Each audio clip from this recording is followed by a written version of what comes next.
More doubt is being cast tonight on the cost of HS2, the ambitious plan to build a high-speed rail line between London and Birmingham.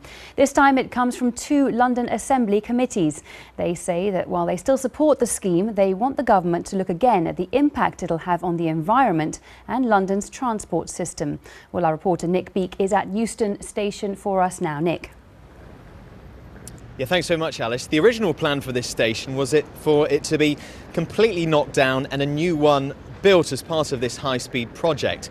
But HS2 bosses realised that was going to be too expensive, and so the latest is that 11 new high-speed platforms will be built alongside existing ones. That's angered campaigners around here. Camden Council says that it means that London will get all the blight of HS2 and none of the benefits. And today what we've seen is two London Assembly committees saying they're worried. They want the government to look again at the environmental impact of HS2 on London and also concerns over transport.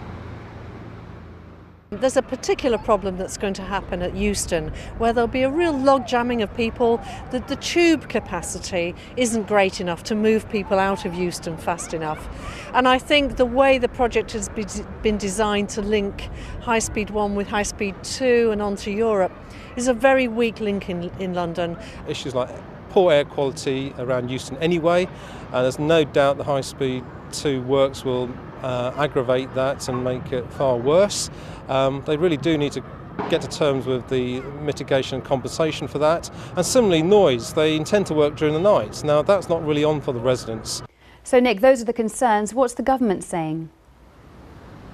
Well, HS2 Limited, the company behind these plans, say that they've been listening to London all along, that they've had 15,000 responses as part of a consultation which includes changes to plans for Euston, and they will look very carefully at detail at all of the feedback they get, including from London Assembly. They say, though, that this is a vital thing for the country. The government says the benefit will be £50 billion once it's up and running. However, there has been criticism, no less from Peter Mandelson, the former business secretary. He said this could turn out to be an expensive mistake. There have been concerns about the budget going up £10 billion to £40 billion.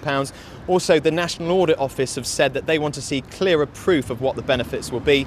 Not to mention those Conservative MPs along some of the route. They'll be very mindful, of course, that their voters, people in their constituency, will be going to the polls before the diggers roll in to lay the first high-speed tracks.